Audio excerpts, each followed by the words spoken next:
Hi, everyone, and welcome back to another episode of the Psychology of Black Womanhood podcast. I am co-author of the Psychology of Black Womanhood book and psychology professor, Dr. Dion Stevens. Today's episode is really timely and unfortunately something that we need to deal with despite how heavy and difficult it may be for many listeners.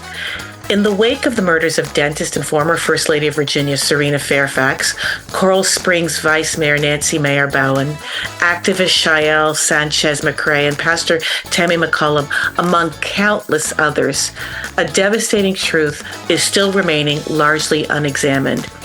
The fact that Black women in the United States are being killed at alarmingly disproportionate rates. The most recent data indicates that Black women are killed at rates 2 to 3 times higher than women of all other races, and these deaths are rarely the result of random violence.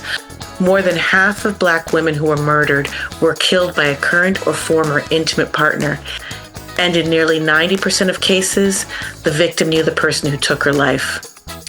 In this episode, we're confronting the silence around Black women's deaths with Dr. Tamika Gillum, an associate professor in the University of New Mexico's College of Population Health. Dr. Gillum has over 25 years of research experience exploring and addressing intimate partner violence across racial, ethnic minority, and sexual minority populations. She's also the author of 2 recent publications, Black Femicide in the U.S., The Ultimate Health Disparity, and The Murder of Black Women in the United States, A Public Health Crisis.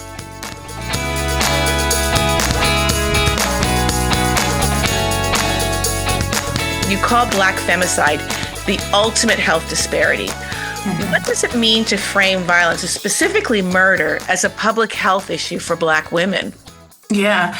No, thanks for asking about that. So, certainly anytime that something is identified as an actual public health issue, it opens the door for a focus on it in a much greater way, right? So when we identify something as a public health issue, we're actually then starting to define it, to track it, to allocate resources towards understanding it, to allocate resources towards intervening in that, right? That's part of the whole sort of public health model piece, is sort of like defining the problem, identifying what factors contribute to that problem, identifying how we should intervene. And so once we've actually defined something as a public health issue, then those things sort of open up for us to be able to, more in-depthly explore it. It took us a while as a public health field to really start to recognize violence as a public health issue. For some, it was hard to wrap their heads around, sort of like it's easy to see how high blood pressure is a public health issue or diabetes is a public health issue, but because it has these very specific health indicators of it, right?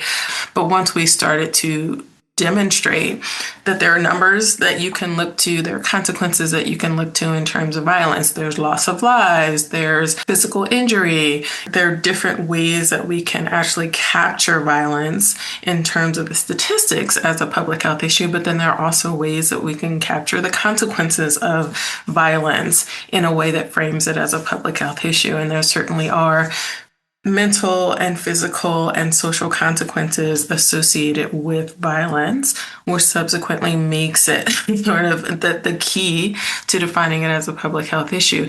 And then you have sort of, when you talk about defining violence against women and specifically Black femicide as public health issues, that was another sort of obstacle to overcome in terms of, identifying the unique vulnerability of women that's created by sexism in our country and many other spaces as well, but then even more vulnerable communities, certain communities of color, they're women. Right. It's important to recognize the unique vulnerability that we experience as well. Taking a step back, it might be helpful then for us to have you define what we're talking about when we're talking specifically about Black women and femicide. Yeah, so the definition of femicide is literally the killing of women and girls.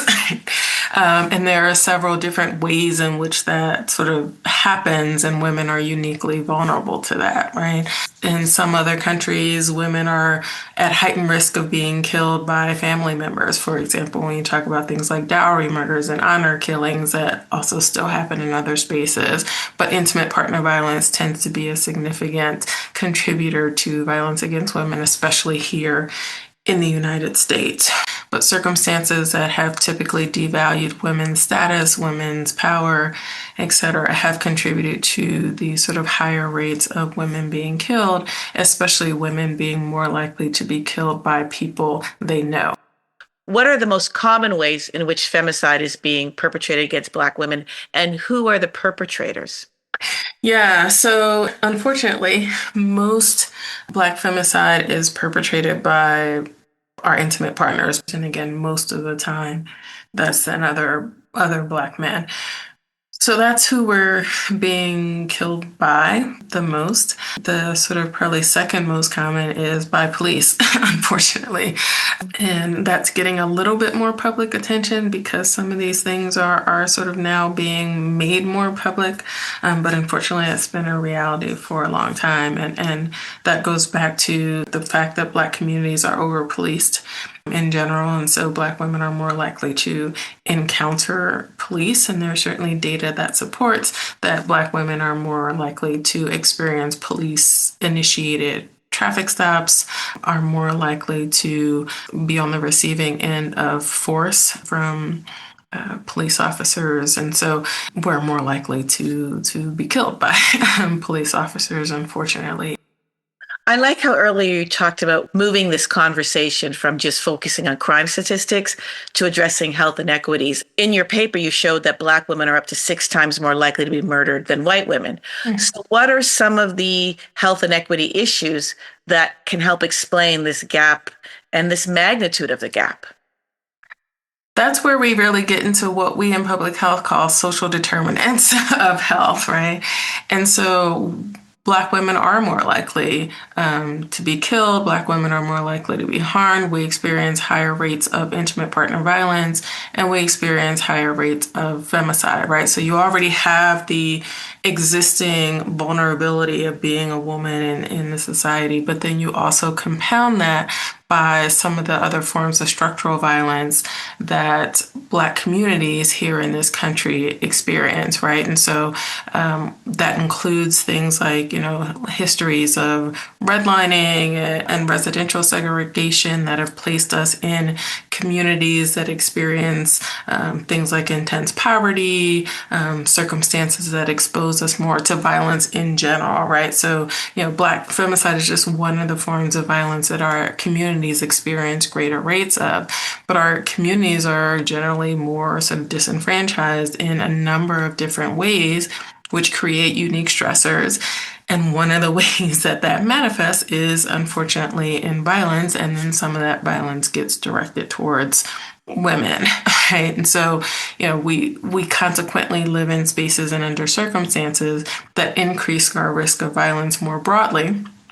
And subsequently, that means that Black women are uniquely vulnerable in that respect. And when you think about sort of this notion of who's perpetrating the violence, it needs to also take into account the unique stressors that Black men experience. Our Black men are more likely to be unemployed, to be underemployed, to experience the stressors of sort of masculinity is defined in a very certain way in this country, but then Black men are often not able to fulfill those sort of stereotypical roles.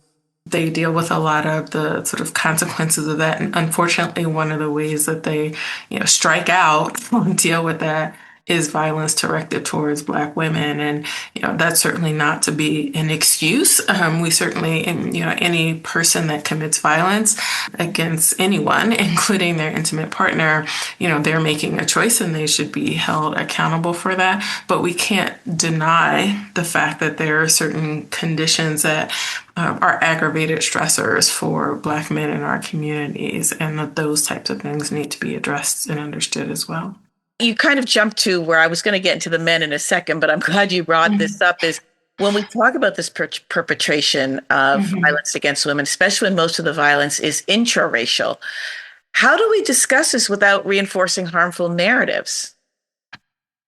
That's a good question. So, one of the things that's been important to do, and I've been very intentional of trying to make this very clear in my work because I've always dealt with, disparities in terms of violence. Black women more likely experience intimate partner violence, um, and sort of trying to get away from this victim blaming narrative of sort of like it's something about us that we're inherently more violent or barbaric or whatever the case may be, and really shifting that focus to what types of structural violence do we experience, which result in exacerbated stressors in the context of our communities that then get manifest in various ways, right? And so and in terms of also then resources that are available. So when you think about things like if we as a community in general, but especially Black men, for example, are more likely to be unemployed, underemployed, to have limited access to resources, to just sort of function and sort of day-to-day life. And sometimes that manifests itself in terms of coping with mental health issues that are exacerbated, all of these types of things that then subsequently contribute to sort of where they are in a psychological space, right, without often adequate resources to cope. So you have all these sort of structural conditions that exacerbate and create problematic situations within Black communities. And as a result, sometimes that manifests itself in terms of being more violent towards each other. And just to be clear, we do experience, for example, increased rates of intimate partner violence, Black men being violent towards Black women, but at the same time, Black men are also more violent towards each other. Black men experience some of the highest rates of gun homicide, right? Homicide by gun violence, right? And it's some of the same sort of things that are happening there. Like, yeah, they're the ones that are perpetrating the violence against each other, unfortunately, but, they're not the ones that place themselves in disadvantaged communities or in spaces where, you deal with the psychological consequences of racism, of poverty, of all these different circumstances that compound the challenges and stressors that we experience. And we know just from violence literature in general that the more stressors that you experience, the more likely you are to be violent. As you've been pointing out, research consistently shows that socioeconomic status shapes our risk for femicide. But I want to just quickly get into a discussion that's happening now a lot, that there's a growing awareness of violence affecting Black women in middle and upper income households. There's high profile cases such as dentist and former First Lady of Virginia, Serena Fairfax, being murdered by her husband. And then there's also the murder of Coral Springs Vice Mayor Nancy Bowen. These have drawn a lot of attention with other cases, both within Black communities and the mainstream media. What factors explain the risks for middle and upper class Black women, particularly when they appear to have greater access to resources, support systems, or even safer alternatives? Yes, that is an important question. And basically, that just reminds us that class is just one of the factors that contributes to our increased vulnerability, but it is not the only factor, right? Indeed, we do see greater rates of violence, intimate partner violence, femicide, community violence, gun violence in our low income communities. However, other structural factors also contribute to our increased risk, and that includes structural racism, which leads to the devaluing of Black lives in general and Black women's lives and bodies more specifically. So, higher class does make it less likely that you'll be murdered, but overall, Black women still experience increased risk. For example, a Black middle class woman would be more likely to be murdered than a white middle class woman. So, as we see in these cases, higher class does increase the odds that your death may make national headlines, as these may be considered, more high profile murders. But class does not erase your vulnerability as a Black woman in this country. I appreciate you sharing this unfortunate share of vulnerability. And I think that sort of leads into an important conversation about one of the systems that's often framed as protective in mainstream society, but that many Black women across our intersecting identities often don't experience or perceive as safe, and that's a judicial system, and specifically even policing. How does this system shape the realities of risk and protection when it comes to Black femicide?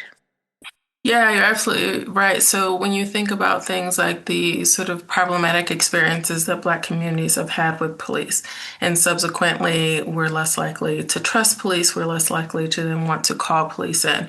We know from the literature that when Black women call for help in the experience, in the context of intimate relationships, they're less likely to have responses at all. Perpetrators are less likely to be arrested when a Black woman is the victim. They're more likely to also be arrested if they call for help. In terms of having, even if the perpetrator is arrested, sometimes the woman is too, often because of stereotypes of Black women, etc.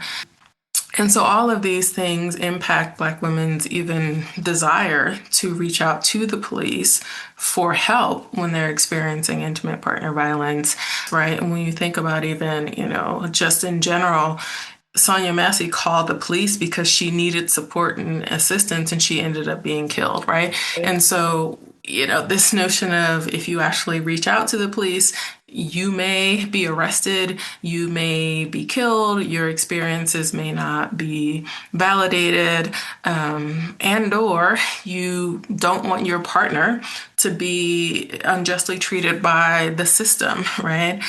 Which is also a potential consequence, right? So literally, some women are not calling the police, and so if I'm actually, if the source that I'm supposed to call for help may actually end up killing me, right? Like that's gonna be in the back of my mind when I consider if I can use them as a resource.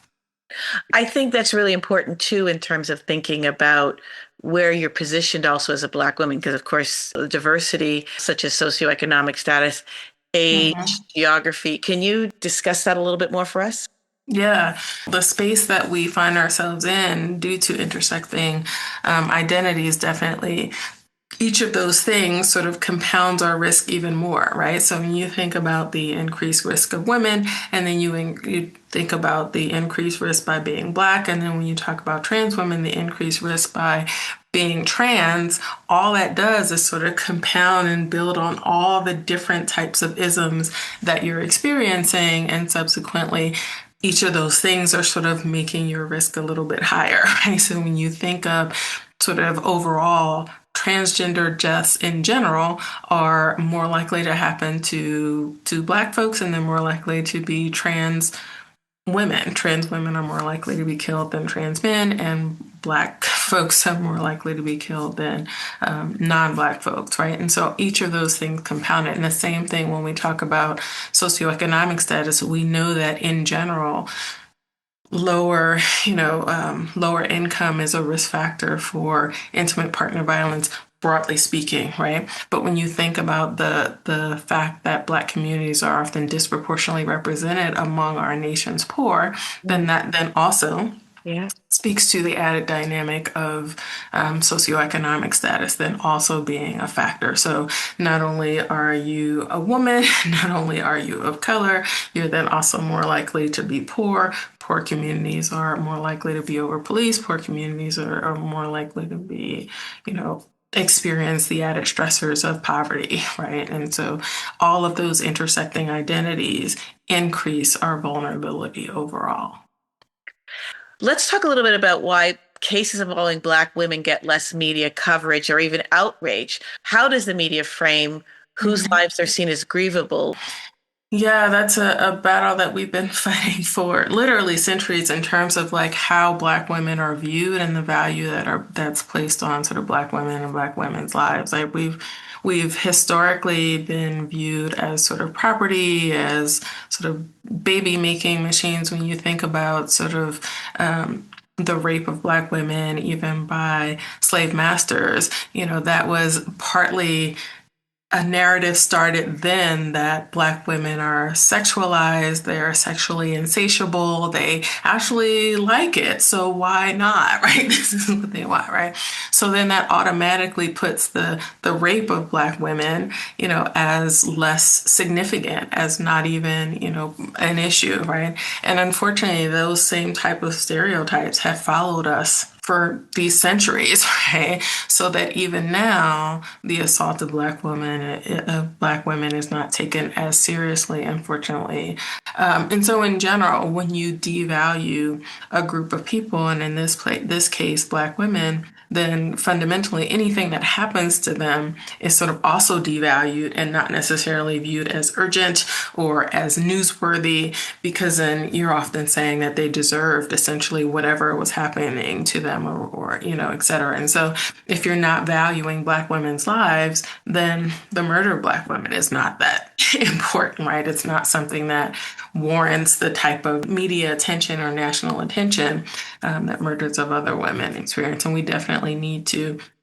That was one of the impetus of us sort of writing these pieces, is the need to sort of say Black women's lives are valuable. Black women's lives also matter. And so when we're killed, especially when we're killed at rates that are, depending on where you are in the country, anywhere from 4 to 20 times more likely to be murdered, that's something that we need to be raising alarm about, and subsequently responding to that. What do you mean by where you live matters in terms of your location in the country? Well, it definitely matters in terms of sort of your visibility as a person. It matters in terms of sort of what resources are available to you.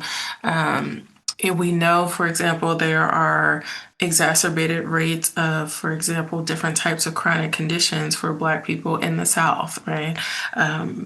The South has its own unique and complicated history with racism, and that continues to manifest itself. And, at one point it manifested itself literally in terms of things like Jim Crow laws and other things that were on the books, but now it manifests itself in terms of various communities that receive even less resources, and consequently experience significantly higher rates of various types of health outcomes, for example, right? It matters in terms of the level of structural violence that you experience that places, more people in prison or in impoverished spaces, et cetera. And so we do have these sort of different dynamics that play out in different parts of the country.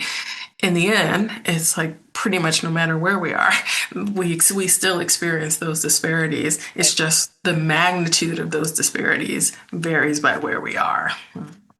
Now, we've known each other, I think we're pushing 20 years to me. Wow. And so I know your early work, and you've continued to do work even in Africa, and you do all this global work. So this is a part of a long history of research. So I'm wondering, though, if you could speak to what's going on right now in terms of, we're in a period where there's a lot of violence globally. Is this a very American phenomenon, or is this something that parallels to larger experiences of women across the African diaspora? Mm-hmm. That's a good question. And the answer really is sort of both. Black communities across the globe are more likely to be impoverished, and subsequently are uniquely vulnerable to exacerbated violence and different forms of violence. Here in the United States, it's a legacy of racism. In places, for example, on the African continent, is influenced by a history of colonization and the differential impacts of globalization, et cetera, right? So unfortunately, we're more likely to be disenfranchised, we're more likely to have these experiences, right? So essentially that in and of itself is a global experience. So, even when you look at sort of what's been going on in Sudan, there's been significant violence there, right? But that's a matter of sort of all those sort of historical circumstances that have contributed to that happening. And at the same time, we nationally aren't made aware as much of sort of the severity of the magnitude of what's going on. There is also a level of invisibility. So in that respect, there are some of those aspects that cross Black communities everywhere because of histories that have put us in certain positions. But then when you think about the femicide of Black women are more likely to be killed by firearms. This high rates of firearm violence is a uniquely American thing. Yep. Yeah. I mean, That's something that, other quote unquote developed countries or, don't experience the level of gun violence that we experience, right? So then not only are we experiencing those dynamics that increase our vulnerability to violence, we're also experiencing this uniquely American gun culture that then exacerbates Black women's vulnerability. so it's clearly not just a one level issue that's occurring here. What kinds of policies in the United States then could realistically contribute to reducing our risk for femicide? Yeah, great question. So you're absolutely right that there are multiple levels of factors that are contributing to this, and certainly listeners can look at our articles because we do talk about different levels in which we can intervene. But if we think, on a structural level, on a policy level, there's certainly a few things there. One is intentionally putting resources into underinvested communities to advance overall health and well-being in those communities in general, right? Greater legislation that addresses the firearm issue, that again is a uniquely American phenomenon. We need additional policy that addresses, our firearm issue. Also, Minnesota so far is the only state that has intentionally, through policy, created a missing and murdered African American women and girls task force.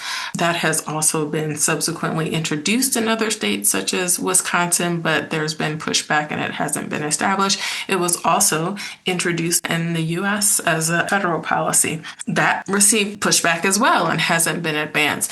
And unfortunately, I don't anticipate it coming to fruition anytime soon. But that's another type of state level and federal level policy that we need to, it's similar to recognizing it as a public health issue. If we actually have task force that are tasked with better understanding this issue and then putting resources into addressing it, those are the types of things that we actually need written into law, right? So policy wise, that's another thing. At the individual or community level, what do you think can be done for Black men or Black women to address this? I definitely think we need programs that better raise awareness in terms of not just that this violence is happening to us, but sort of why it's happening to us. Because unfortunately, I think because of how we're painted, consciously or unconsciously, we buy into these narratives that, we're just problematic and it's an us thing. There needs to be some level of awareness of sort of what structural circumstances have led us to treat each other in certain ways and be violent towards each other. But then also programs that start young that help us to value our own lives. And that includes what we're teaching Black boys in terms of how they value themselves and how they value Black women. Because unfortunately, right now, that's very much shaped by sort of structural factors. So my own research has demonstrated how Black men also buy into some of those stereotypes of Black women and how detrimental that is to Black relationships, right? And so we need more programs that are happening within our own communities to better educate ourselves, to facilitate healthier relationships between each other, to view ourselves just overall as more valuable human beings in the context of this space. And when we, potentially value each other more, we respect ourselves more and we treat each other better. And then also just sort of accountability too. I mean, there's the need for Black men to be holding themselves and each other more accountable for not valuing Black women's lives and Black women's contributions to our community. And that can be some of that, education that starts with young Black boys as well. As I said earlier, you've had a long career, illustrious career, exploring this sort of difficult topic. Mm-hmm. And I know you're going to continue. Can you tell us what's next and where you're going with this or other work? Sure. I think in general, primary prevention is going to be very important. We don't have a lot of culturally informed primary prevention that targets youth in Black communities.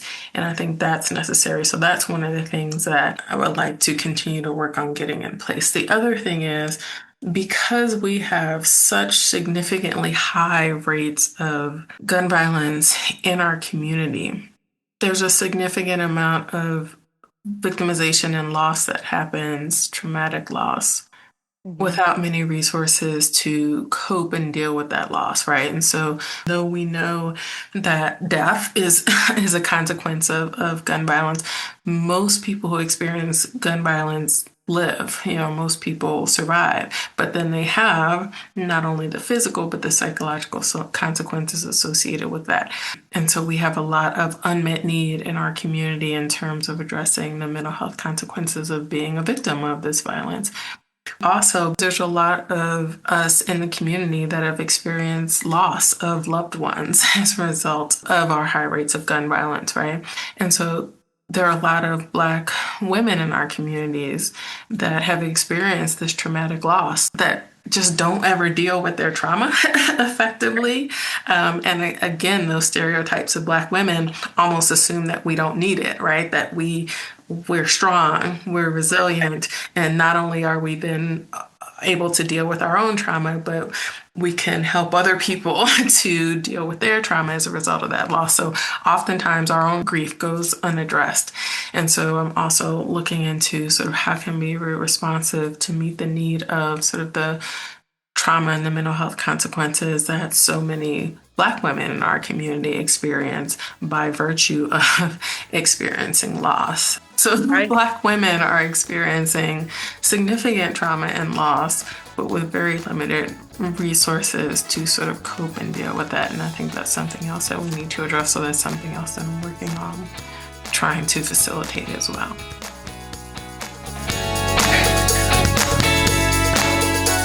We were just listening to Dr. Tamika Gillum sharing powerful insights from her research on Black femicide as a public health issue. If you want to dive deeper into her work, explore her research, check out her community initiatives, or connect with her online, head over to this episode page on the Psychology of Black Womanhood website. Thanks for tuning in to the Psychology of Black Womanhood podcast. We've got an incredible lineup of guests and conversations coming your way, so make sure you check out what's next at www.psychologyofblackwomanhood.com. If this episode resonated with you, don't keep it to yourself. Share it with your family, friends, and community. And if you haven't already, be sure to follow the podcast and leave us a rating and review. It really helps us grow. Thanks again for listening, and catch up with us again in 2 weeks for another powerful conversation centering research on Black women and its real-world impacts.